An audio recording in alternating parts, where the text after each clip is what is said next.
what's the worst note a director has ever given you? More like Michael Cera. What? That came, that came, that was like an exorcism. That came straight from the ground without a thought. Yeah, there's no delay. Clearly that was a moment. I What wanted happened? to say that for so long. More like Michael Cera. You know who you are. That not to put me in a box for about 6 weeks. Prepare your ears, humans. Happy, Sad, Confused begins now. I'm Josh Horowitz, and today on Happy, Sad, Confused, it's Jonathan Bailey. Whether it's Bridgerton or Fellow Travelers, Wicked, or a Jurassic Park movie, he's in something for everyone. He's a very busy man, and I'm thrilled he's making the time to do this little podcast for the very first time. Jonathan. Thank you, Josh. This is a real pleasure. Well, I was saying I'm honored to be here because I love your podcast. Thank you, man. You're killing it lately. There's a lot to talk about. Congratulations on all things. You're in my neck of the woods, I know, even though we're doing this on Zoom. You're in New York. I can smell you. Same. Smell-o-vision is in full effect. Do you feel guilty if you've left Scarlett Johansson to fend for herself? If a velociraptor eats her, that's on you, man. I know, that's true. I mean, if there's one person we know who can fend for herself, it's Scarlett Johansson. But she is, I sort of have separation anxiety from her and Mahershala as well, who are. They're both sort of like supreme, yeah. Amazing. I'm sure she'll be fine. We'll get to that in a second. First, on the New York front, I was going to get into the theater as a part of your career. Why have we never seen you on stage here? What is happening? What's going on? Well, I mean, the idea of coming to New York to do theater is like, for me, the sort of holy grail / something that's felt. I mean, I'm so in awe of theatre generally, and especially when I come to New York. And the opportunity hasn't popped up just as of yet. But one day I hope we'll find something really good to do over here. Is there kind of a dream New York theater scenario, whether it's a original piece, a great revival? Like, I just want to be. You must have daydreamed about this at some point. My daydream currently is to be Cole Escola's dresser. I know, Mary. But no, I saw Mary in Stereophonic. I've seen so many brilliant things here, and they've been sort of incredible sort of transcendental theatre experiences where you can't really see the edges. And I thought Stereophonic was just, there's something, these magical theatre moments come by very rarely, but when they do, it's like the ultimate satisfaction. So, I mean, it would be amazing to do something like that. But the problem is with these things is that they're so good that you can't see the work, so you don't know how. Right. There's this sort of struck with awe. But no, I think I'll jump into, maybe I'll play Fiero. Yeah, exactly. So let's talk a little bit. You're spreading the good word on Fellow Travelers, which is a great gift. That we are still talking about this. It debuted, I believe, 8-9 months ago. People make fun, and I make light of kind of like the awards process. And awards are kind of silly and fun. You have to kind of keep it in check, but there is a beauty of it because it lets us, talk about this and revisit this. I mean, frankly, Isn't that right? I mean, totally. A lot of people are just coming to this limited series now, so I'm thankful that this is giving us an opportunity to spread the good word. Completely, and because it came out when we were in the strikes, just at the end of it, and I remember, it's the first time I did the sort of 2 days after the strike broke was my first sort of interview in America. So the whole experience has been such a learning curve, but also, for all of us talking about it with Ron and Matt and Noah and Jelani, I think the fact that it's sort of been we've been allowed to talk about it over tears, it sort of makes sense for the fact that it's such a special, and I think sort of it's kind of original and groundbreaking in the way that the story's being told. So it's okay for people to take their time to find it. How brilliant that because of the Emmys we now get to talk about it again. But yeah, it's been amazing, and I feel incredibly proud of it. We should say it's nominated for 3 Emmys. You and your co-star, you referenced the great Matt Bomer, who's done this podcast. He's always been very kind to me over the years. He is a gem, as you know, obviously. What's it been like to kind of go through this whole process with him? Not only the acting, but the press, the awards, the whole thing. He's been through it. He knows the drill, and he's got such a good head on his shoulders. It must be invaluable. Yeah, it really. It really is invaluable. And I think there were sort of amazing moments when we were filming. And, you know, you finish the day and you go, it's a predominantly gay sort of creative team as well. And going for dinners and the nuance of the conversations that you can have about what it's like being in this industry. And for Matt, having had so many more, you know, so I mean, he looks unbelievably, he looks younger than me, but he's he's been a hero way before I even met him. So to be able to share experiences is amazing. But then also on top of that to have someone as sort of sensitive and creative and kind as he is as well, made it all the more special. But, you know, he was there getting it commissioned with Robbie Rogers, who is an ex-footballer, and he's gone into producing, and he's literally changing the world sort of one project at a time. And obviously Ron Nicewayner wrote Philadelphia. Yeah. So for, you know, just it's for me and Matt, we were sort of boogie boarding together. Or maybe I should say we're on the banana boat together, behind the motorboat of Ron and Robbie and Dan Minahan and all the directors. So yeah, it's been amazing. And I think we've all just sort of just, you know, it's been really energizing and grounding. Please give him my best when you see him. I will forever be indebted to Matt. I did, you know, we're kind of in the junket scenario, though we're obviously doing the long form thing, but I wrote a junket Comedy Central series years ago. He did me a solid and appeared as himself in one of the stupidest best jokes I think I ever wrote. He appeared in the movie within the show called Judge Hottie. He was a character named Judge Hottie, and he nailed it. Brilliant. I mean, the self-awareness. The best. You mentioned, it's funny, you mentioned Ron Nicewayner, and like, I remember growing up, I've got a few years on you, but I mean, some of the works that he's adapting this work, obviously, but like, as you mentioned, he wrote Philadelphia way back when. And I remember I was a teenager when that movie came out, and people may not remember, a younger generation might not know how groundbreaking a piece of work that is, centering that kind of a story with Denzel Washington and Tom Hanks, Jonathan Demme coming off of Silence of the Lambs, and just normalizing a story of gay men going through the AIDS crisis in a major Hollywood way. I mean, you were probably a little young when Philadelphia came around, but I'm curious, like, did you have comparable works where you saw yourself reflected on TV or film that were kind of really special to you growing up? Yeah, of course. It's funny, the sort of older I get, the more I realize, like, in terms of the fellow travelers of it all, is that, you know, when Philadelphia came out, it was still a sort of very rapid response piece to the AIDS crisis that actually was in within 10 years. And, you know, I when someone says to me 10 years ago, I think it's 1996, just because everyone sort of freezes at 18 or something. But so you realize the older I get, the more I can cherish the vital nature of, you know, Philadelphia, and for everyone to go, you know, to allow that story to be made. But no, for me, you know, Russell T Davies, I think it's funny when I talk about filmmakers and writers who created those sort of gay narratives growing up, which sort of were so, for me, groundbreaking and, you know, allowed me to understand certain things. I sort of get giddy. And it's because it's unlocked something. But Russell T Davies is someone who I feel incredibly sort of, I sort of shudder when I think about him, because Queer as Folk was a complete game changer in the UK. And then I know it came to America. And, you know, I remember Brokeback Mountain led me from, I was writing my final year at school, I had this incredible teacher called Dr. Brunton, who was incredibly inspiring, but I was writing about the representation of Hutus and Tutsis in the Rwandan genocide in Shooting Dogs in Hotel Rwanda. And then Brokeback Mountain came out, and I was like, right, how can I find a reason to go to that and see that 15 times? And so I changed the essay to the representation of homosexuality in Brokeback Mountain. And my teacher, I just said, look, I think I really want to do this. And he just said to me, I think you're onto something, Johnny, go, go, go. And it was all I needed. I look back now and I go, God, he was so perceptive and just, but, so, you know, if you think about Ang Lee and Gus Van Sant with Milk and, you know, I think, or Morris as well, Kiss of the Spider Woman. There's so many incredible, I remember one of my first dates I went on with the guy that my first love was Lewis the One with Colour.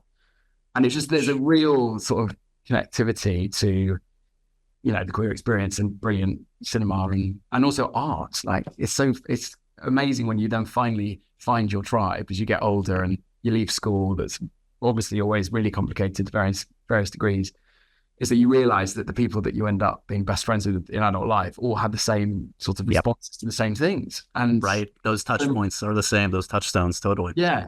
You know, we're talking like, you know, Shakespeare's sister. We're not talking like George Michael, which is obviously he's incredible, but it wasn't the sort of underlying sort of warm bottom notes of queer culture that you pick up on. But yeah, so there's so many incredible performances that sort of were stunning portrayals of gay life, and also that, you know, because these actors decided to take, you know, we got to see them. So it's amazing to see how that's changing as well, sort of blossoming. What did strike you when you started to read this material? I have a feeling anyone watching or listening to this knows what we're talking about, but Fellow Travelers is this epic, decades-long saga, primarily based around this key relationship, and, you know, reflects that fictional relationship through the prism of the queer experience in America over a series of decades. Yes. As you say, I'm gonna copy that. That was amazing. Oh wow, that was so all hard good. to be able to say it within 30 seconds, but you just did. It's a lot. Yeah. But what struck you? I mean, look, there are familiar tropes to this, but there are groundbreaking, I think, elements to this too. What surprised you, excited you when the material was presented to you?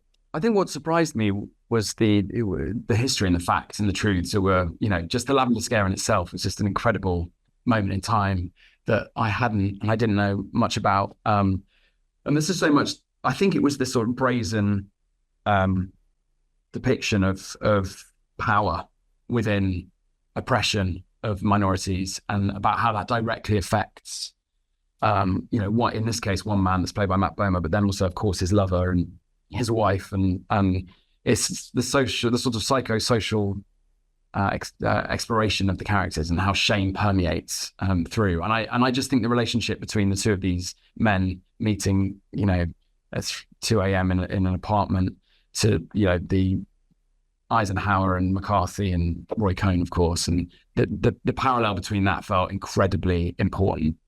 And also it was just like an invitation to be able to like live a whole sort of queer existence in 6 months, and to do all that research and to understand, I guess, more the world and the misunderstandings of the gay experience that have been problematic. And so then, you know, basically you're left with a sort of brilliant residue of empathy for people who otherwise are threatened by it. And you hear the rhetoric that was talked about. And that was in the first 2 episodes, and that was on the page, which I thought was just really disarming and alarming, of, you know, Senator McCarthy talking about the perversion of gay men and their threat to society. And I just think seeing that on the page, and then, you know, combined with a rich, detailed gay characters, and knowing Matt was already on board, I knew that if they were going to cast, you know, 3 other gay men alongside him, it would be something that, you know, we've been waiting for. Well, and also this is such an expansive story. It's not telling one experience. It's obviously telling different perspectives and different experiences. And I had this conversation when All the Strangers was out with Andrew Scott, yes, and how he was so moved by the fact that in his story, in that film, it finally showed a different story, wherein we're used to seeing kind of like the parents that disapprove of a young man coming out. And it's not always that. Well, maybe that has happened a lot. Of course it does. There are many parents that approve and love their gay children. And it's all about the variety of experiences. And for the gay culture, it feels like for decades, we've been getting a narrow slice. Completely.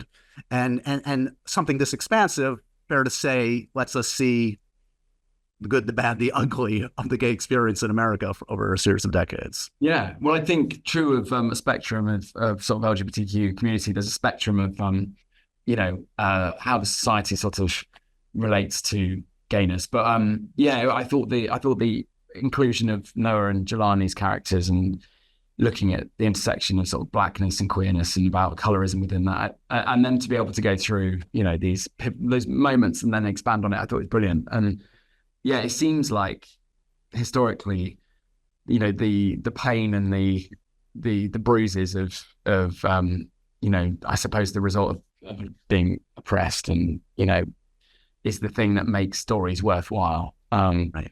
And I think telling this and opening it up, and of course All of My Strangers, and there are loads of amazing stories being told now, which do expand that. But yeah, I totally understand what Andrew was saying there.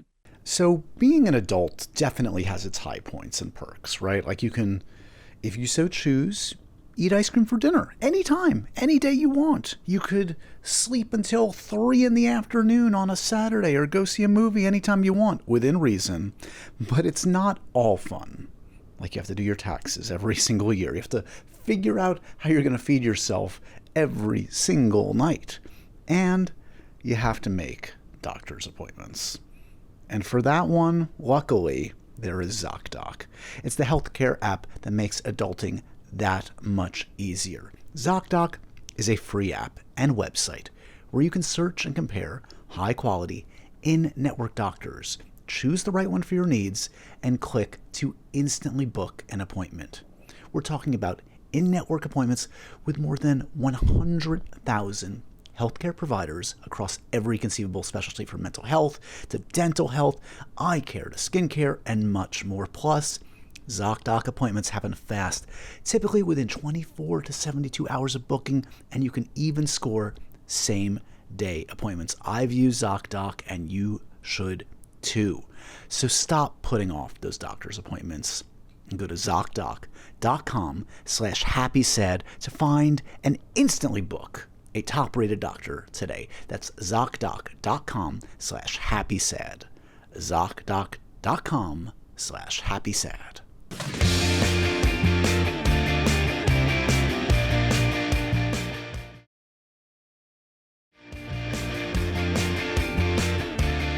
Do you feel more exposed, like doing the press circuit for something like this, where invariably it connects with your personal life and people like me will connect it? And like, you know, you're a private guy generally in the past. And now with something like this, you know, you've chosen, and it rightfully so, it makes sense for what the story is, to connect it to your own experience to a degree. But do you feel like it's been an interesting experience for you to have to open up yourself a little bit more? Completely. I mean, it's been a complete game changer. And I'm entirely grateful for it.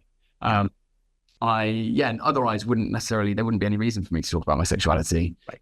I really strongly believe that it should be secondary to the work. But the fact that I have means I've had endless sort of energy doing it, and it's really exciting to talk about. I dread and fear the moment that, you know, you'll have to do a press circuit for something that doesn't feel so connected. But I do think Ron has spoiled it for Matt and I, because it set the bar so high for something that's so rich and detailed, and you know, I'm incredibly proud to. It's not at all a worry to talk about how I relate to it. And yeah, I think I experience press in a very different way because of it. So I'm glad. One aspect of the press experience the last bunch of months is you've been asked 1,000 times about the intimate scenes. And like, you know, there's this like endless fascination for those of us that never will have to do that, you know, in front of a camera and a crew. There is that kind of like, how does that work? How can you possibly even do that? So, I mean, do you understand kind of the fascination on a level, or does it bother you that you and Matt are constantly talking about it? I completely get it. And also I think it shows how sort of how quickly it becomes sort of mundane. Right. Because you know, I remember sort of like sort of 3 a.m. after an 8-hour day, having to go into an intimacy scene. You're just like, oh my God, right? And you're like listening to Enya to try and calm yourself down, to summon the angel. But no, it's I think with fellow travelers, I think the fear is always for people to miss the nuance in the vibe. Right. You know, it's so critical, because if you're going to show, you know, the power that's that controls these people, and when they come together, the power play is so important to study. I think it's innately silly as well, and it is so. You know, I think for me and Matt, we both saw the opportunity in it, because we've both, you know, done sort of intimacy scenes before, so we knew so we'd got over all that stuff. But they are just so silly and funny. And I was looking at I was going through pictures just to have a little trip down memory lane, and you know, we had 2, you know, I think straight stand-ins I just remembered how the only way to really show the like ludicrous nature of it is that they had to stand in and we would sort of rehearse the scene, we'd step out, and then you'd look, and these amazing, and they were brilliant. And God. It's a scene straight out of Love Actually. Remember those? Exactly. I mean, which I didn't really understand that storyline but now I really, really do. So yeah, so I do. I completely understand it. I think it's also, yeah, it's just so funny that it just becomes such a run-of-the-mill sort of daily occurrence, I suppose, in acting. As a consumer of film and TV, and now being a participant in those kind of intimate scenes, do you have pet peeves about what you see in a sex scene and an intimate scene? Like, do you hate like the cutaway to the roaring fireplace? Like, what do you like or dislike? Yeah, good question. I think I don't need it to be heavily scored. Mm-hmm. Literally music-wise, you're saying you don't want to. Oh, well, I think sometimes, I don't know. I'm just trying to think. You don't want the saxophone, the Kenny G saxophone typing it? Yeah. I mean, yeah, I think also just like, it depends on the character you're playing, but I think it needs to be shared. Like, people need to listen. I think that's, when sometimes they don't, it's a bit like, what? No. And also, if it's, I think we've moved past the bit where, sex is included just for titillation. Yeah, but no, I think it's so different it depends. There's so many variables that affect how a sex scene is filmed. So yeah, I mean, I would hate, you can't try not to watch with a critical eye. I don't know. Fair enough. So a little bit of background stuff. This is not a fake accent you're putting on. You are a legit Englishman, I take it. This is not an elaborate ruse. No. I promise you, legit. Do you enjoy flattening into our sad American accent? I recently caught up with talking about Russell Shudigatwa, loving to do practice his Kourtney Kardashian to get down the flat American nasal tones. What's your key into the American accent? My key is about 50,000 hours of one-on-one Zoom practice sessions. Really?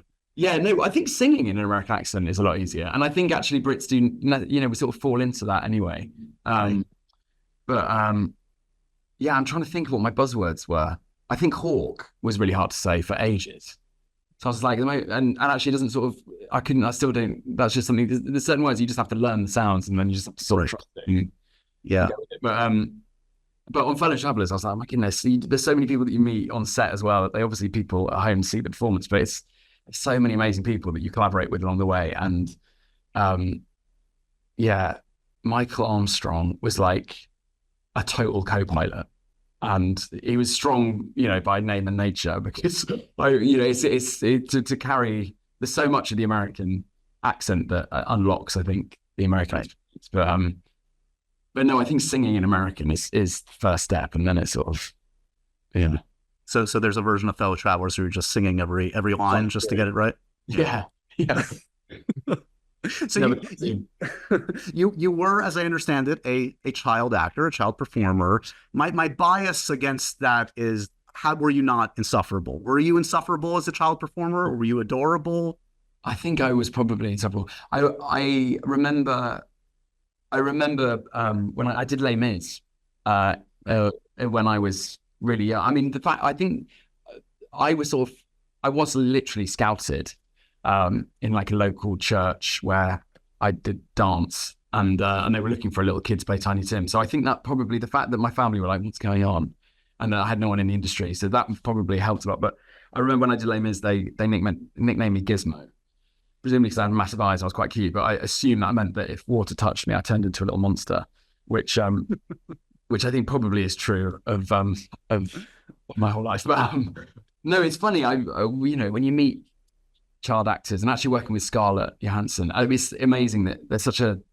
It's so funny. You look back, and I remember it was always like, oh well, because I saw it as completely as a hobby, and then as you get to sort of like 15, 16. People were just like, well, you can't, the transition is impossible. So you're like, actually, when people say, as a gay actor playing, feeling like there's a glass ceiling, I think the first thing that I had to overcome was that everyone was like, I thought I was going to be like, what's her, I'm trying to think of her name, with curly hair, who's, a lollipop. Oh, Shirley Temple. Shirley Temple. That was my reference. I was like, if I can do what Shirley did. How old are you, Jonathan? I'm an old soul. Weird reference. The first time, jumping way past those child years, probably the first time that you registered on my radar was Broadchurch, which would seem to be an important moment just by the company of actors you're with. Fair to say, looking to the left, David Tennant, Jodie Whittaker, Olivia Colman, you're like, Vicky McClung. Yeah. No, it was why I remember, every step of the way, I've always been like, oh God, that's an amazing, I've always felt like going into auditions that, oh God, no, it's not gonna, I've been driven by the feeling of, I don't know if I can do that.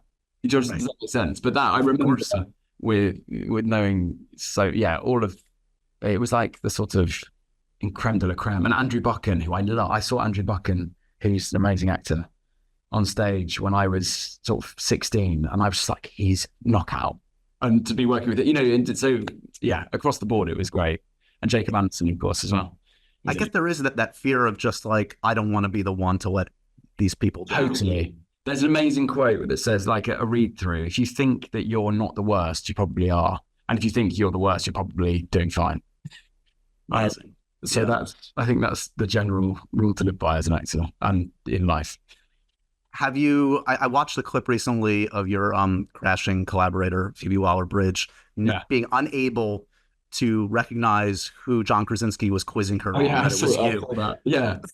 There were like 20 questions leading towards your name. It was like handsome John. John Krasinski's an absolute hero. Right? Yeah, I know. It's so, but that to me is incredible. You see moments like that, it's bizarre. Obviously, I know Phoebe, but And you know both of them. You were also in Jack Ryan. I was in a car. Yeah, I was in a car with John Krasinski and Wendell for like 3 days. We did this like ridiculous, like this set piece that was when I look back now, and I can say this happily, having got through it unscathed, but it was the most terrified I've ever been.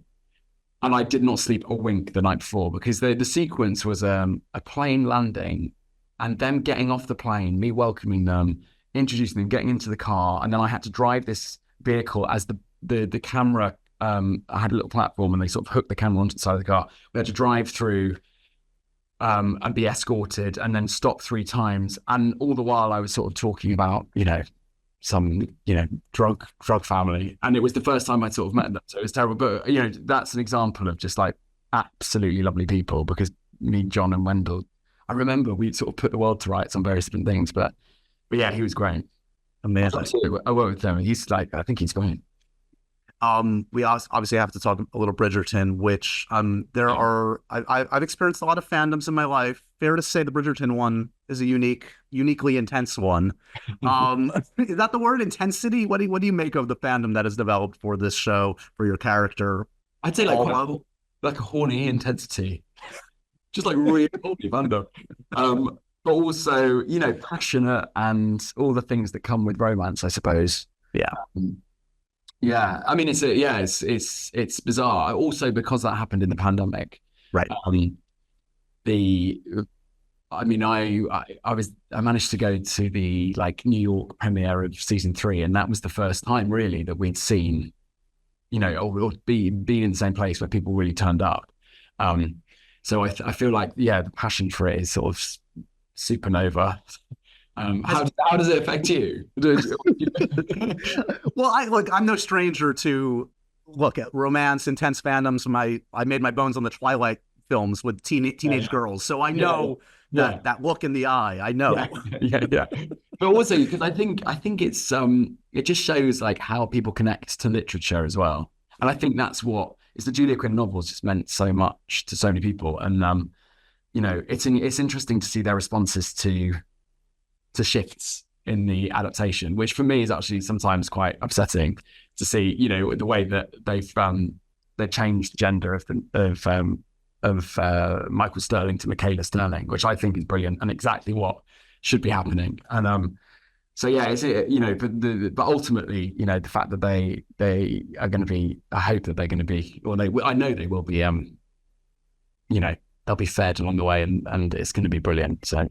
I mean, I'm sure the fans also appreciate the fact that, look, as you were getting some amazing opportunities. We've alluded to some already with Wicked and Jurassic, but you're sticking with it. Like you've obviously popped into the show as it's progressed. Has it been important to you to kind of make time to a show that was so important to your career, even as the career progresses? Yeah, I mean, totally. The opportunities that was afforded, but also I understand what it's like to love to love a world and the characters that you fall in love with. And it's it's just specifically about a family.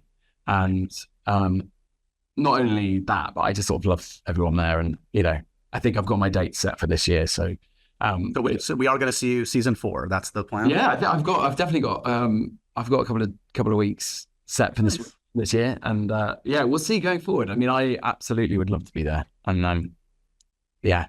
And you're excited for Luke to take front and center this next season? He's going to blow people's socks off. Yeah, he's brilliant. And I've known Luke for years, but yeah, he's, and there's so much to look forward to in terms of, where they can go with the world and how they can change elements of it, but also the actors and the performers that are yet to come. And we haven't even met their lovers, but like Claude and Jesse playing Eloise is going to be amazing. And the younger kids to knock out Hannah Dodd.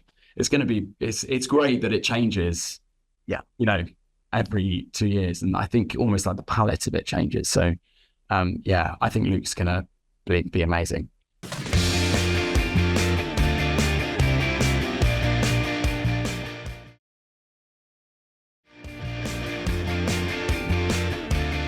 I'm sure we're going to be talking more later this year when Wicked comes around. This is going to be ginormous. Can you tell me, I'm just curious, first of all, I mean, look, John Chu, so talented, the source material, needless to say. Can you recall what the audition process was like? What you were singing, what you were doing in that audition? Yeah, I can remember it all viscerally. I was doing a play at the time in London, and they'd said that, they were going to film Wicked, and it looked like I might be available. And they, obviously had to sing and do some scenes, and I could record the scenes, but the play that I was doing was just like I sort of just like unstitching myself and throwing my heart to the audience every night. And as a result, I didn't necessarily have my dulcet tones or my top range, less piccolo, more bagpipe. So I sort of said, I'm not sure about the singing. They said, just do something. And it was just before I was going to go on stage, and I'm sure this video might come up in the future at some point, but I just sort of sang a bit of Dancing Through Life. And as I was doing it, I was being called to stage because I was too late, which was by accident. But anyway, so I did that and sent it off, and they were like, look, it looked like Fellow Travellers was popping up, and I really wanted to do Fellow Travellers. And I knew that's, and they Wicked weren't quite sure or weren't ready to offer. So I went and they just said, go and, do what you want to do. So I did Fellow Travellers, and it just happened that the date shifted. And it was one of those mercurial magic things. And actually talking to Cynthia and Ari and Michelle and Jeff and John and Mark Platt, obviously everyone's had that sort of weird, there was this sort of magic. Well, that film was supposed to start and stop with 10 different directors over the last decade. So it's meant to be clearly with this group right now. Yeah, it did feel special. And, it's amazing, like talk about source material, but that Mark Platt was there in the room with the first workshop, and it was his idea in the first place. So yeah, it was amazing to go into it. But other than that, I just had a chat with John, and then had quite an awkward, my Britishness of like Zooms generally, it's like kind of unbearable. But like we were talking to them about, they wanted to know if I could dance and stuff like that. And then Ari and Cynthia popped up and gate crashed the Zoom and were like, come to Shiz University. So yeah. Oh, they were, so that's how you knew? That's how I found out. Yeah. But I think because of the fact, I assume that the fact that video hasn't been shown is because I was just like, okay, yes, that sounds lovely. When do we start? I am indeed available. Thank you for the opportunity. Yeah. Okay, night everybody. What time is it there? Oh, is it raining? Fair to say, prior to this, an Ariana fanboy, and what's it like to finally work with her up close? Yeah, amazing. And also, between her and Cynthia singing duets with both of them, I think I sort of had a natural facelift. The G-force of vocal prowess. Both of them are just incredible musicians. But I remember, so the Dancing Through Life, we actually filmed really early on, and I finished Fellow Travellers, went straight into Bridgerton, and only had about 4 days off. So I found myself just like sort of in the middle of this music video, and it was amazing. Like Ari was just so generous and just locked in. And obviously there's nothing she can't do in terms of an innate talent, but also her spirit of just like, she was so generous. She was just like, and I was like, you know, there's so many wires going in your ears and up your nose, and I was going to say something else, but yeah, and she was there just so she was incredibly supportive. And then, you know, obviously with Cynthia, we get this amazing sort of, no spoiler alert, but like we get a huge sort of love story, and there's a duet that we sing together in the second half that was just so, she's just so like I don't know what happens when she sings, but makes you believe in kind of everything. Yeah, what a presence, what a talent, totally. Exactly, and also so with Ari, it's just amazing. And I remember going to see Beyonce with Ari, and it was when you're aware that you're, you know, you obviously know someone who's brilliant day to day and just like super special, and then watching like an arena tour, and I cannot wait to go and see her perform live now, knowing her, just because do you get to now go with Beyonce to see Ari? Is that how it works? You just Beyonce, I'm here. So, yeah, I mean, she's up for it. Okay. I'm actually a massive Beyonce fan. No surprises, but I just think when people say when you get starstruck, I do think it is anyone who can use their vocal sort of and hold an arena, command 50,000 people at just like I mean, it almost gives me vertigo thinking about it. And a little, but yeah, it's I'm in awe. Speaking of being in awe, we're going to be in awe of some dinosaurs and you and Scarlett before too long. Jurassic. Yeah. I'm hearing Jurassic World Rebirth. Is that what we're calling it? What do they call it on set? This movie you're in. I can't hear you. It's kind of okay. Fair enough. Okay, let me ask a more general question because I know a lot of. We call it. What do we call it? We just call it sort of. It's now or never, guys. It's not like it's so brilliant. Obviously, it's, you know, it's an amazing the Jurassic Park for me. I remember that viscerally, and to be a part of that franchise and that world, and with Frank Marshall on set and Spielberg, you know, on the end of a FaceTime. And Gareth Edwards, I think, is just a knockout visionary director, and he's shooting it on film. David Koepp is the original writer, and it feels, I think we're all just, just can't quite believe it. And I saw a little teaser, sizzly something that they put together, and the John Williams score, and it was just like, you know, goosebumps. Yeah. So much goosebumps that I ended up looking like little but yeah, it's great. And it's just, you know, to do that with Scarlett as well. And again, Mahershala is just amazing. You know, it's a really, it's a different way of telling the story. And I think I'm excited to see, how it comes together. Are you in full dashing hero mode in this one? Are you and Scarlett are the co-leads, as I understand it? Is there a romantic entanglement? Can you tease a little bit of what the I don't think I can. But can I? I'm blushing already. But no, I think it's a little there'll be lots of little flavors, lots of the above, and some extra stuff. Are you? Last question on this: are you screaming "Get away from that T-Rex" in your British accent or an American? Well, no, accent? I tell you one thing. Oh, okay, I can't. It might be.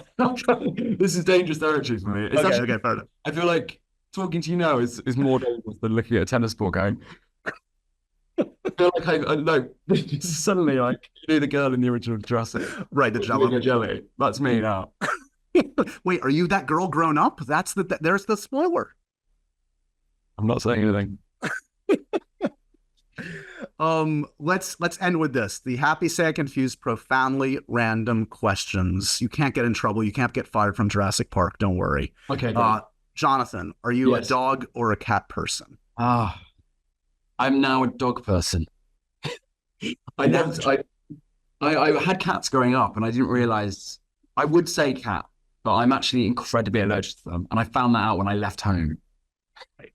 So then when I came back one Christmas about a year later, I was like, oh, what's going on? So yeah, I'd say dog, but also just animals in general. I'm an animal person. What's the wallpaper on your phone? Oh, it's me and all my nieces doing a handstand. Oh, love it. That's going to be brushes up.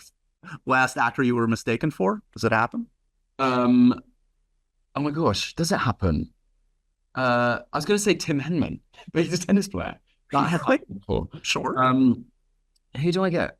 No, but I mean, people, yeah, I mean, like people who don't sort of know who I am, it's just like I've probably, a Bridgerton. I go to school with you. Oh, I see. Yeah. One of those Bridgerton dudes. Yeah. Yeah. Which I'd happily be, Good company to be in. What's the worst note a director has ever given you? more like Michael Cera. What? That was like an exorcism. That came straight from the ground without a thought. Yeah, there's no delay. Clearly that was a moment. What I wanted to happened? say that for so long. More like Michael Cera. You know who you are. That not to put me in a box for about 6 weeks. So just like go dry, go like it was just. I think it was just. I knew exactly what it was around the time of Superbad, and obviously Michael Cera is just so singular and brilliant. Yeah. And but yeah, this one director, I remember in a studio shouting, and it was relentless. And I remember then going, I don't think I've got a career in this. This is horrendous. Not cut out for this. But Michael the Cera joke bullshit. is, but the joke is, you get the worst notes, and you get treated appallingly when you're starting out, Right. And then it gets easier because you get to work with kinder, more creative people. But yeah, more like Michael Cera was painful. Just because he was so good, obviously, he's so singular. But I just would say energetic, in terms of energy, I think me and Michael are quite different. I'd say so. Yeah. In the spirit of happy, sad, confused, who's an actor that always makes you happy? You see them on screen, on stage. Happiness. I was going to say Christoph Waltz. It's an interesting. Inglorious Bastards. Just thrilled to see him. His performance in that. Oh, it didn't bring me joy. But I just you look at him, you're just like, oh. Who else makes me? Nicolas Cage. Yeah. Talk about big swings. Amazing. Big swing. Movie that makes you sad. Oh my goodness. Lion King. I mean, I was gonna. There are others, but that is like, I think Bambi. I mean, I'm just trying to think of like something. Right. I went right back to animation. Kids. Yeah. Either be whipped cream or be My fruit best or friend be. is here with me in New York. We were talking about this yesterday, and we were talking actually about rice pudding and how much I actually really like rice pudding. And just as we were, she was like, okay, so now I put some apricot in it, and it's like. So it's the combo. Once you start to too much. It's fruit. I see. In like hot fruit, and the mixture. I think just be one thing or the other. And trifle, I think, also is a very sort of obviously hangover from the 80s. So like, I sort of grew up on it, and yeah, jelly and custard and then bits of fruit. We're good. Are you confused by that, or do you? It doesn't bother me so much, but I understand. It's the mixing of some things, like in a totally different way for me. I always say, like, I like a pickle, but I can't stand a pickle on a sandwich because the pickle juice destroys the integrity of the sandwich. There's too much going on. Oh, see, I love a pickle. Okay. And it can appear in a, other than, obviously a trifle, a pickle trifle. No, let's not go crazy.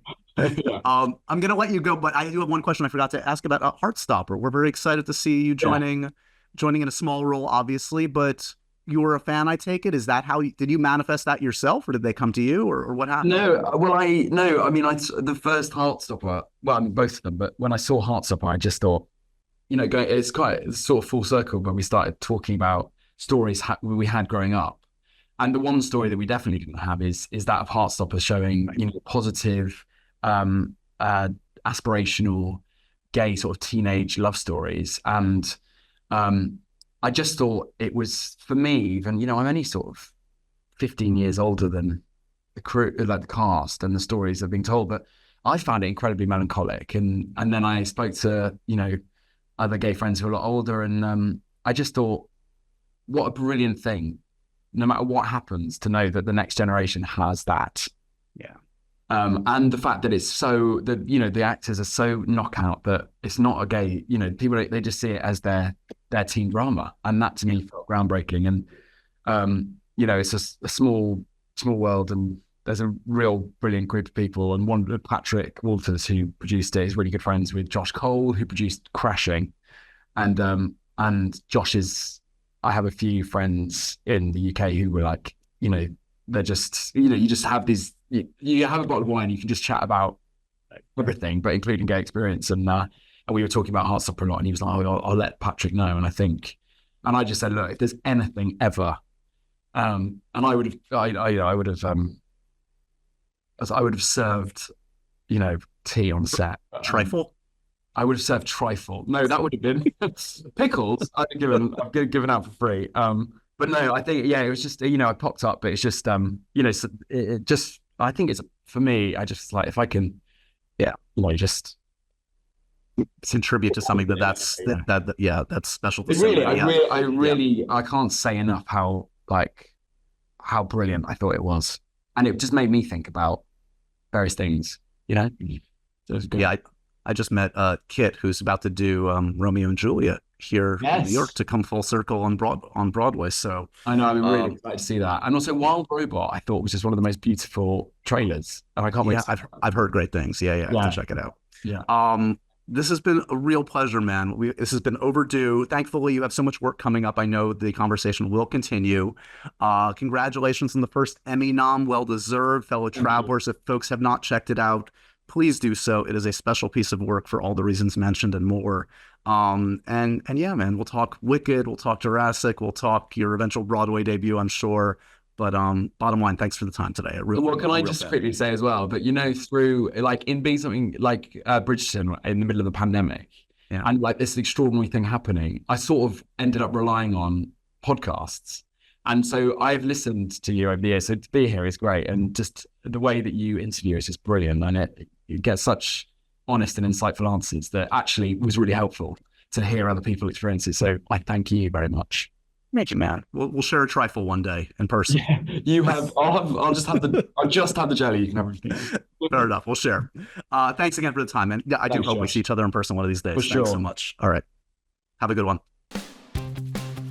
And so ends another edition of Happy, Sad, Confused. Remember to review, rate, and subscribe to this show on iTunes or wherever you get your podcasts. I'm a big podcast person. I'm Daisy Ridley, and I definitely wasn't pressured to do this by Josh.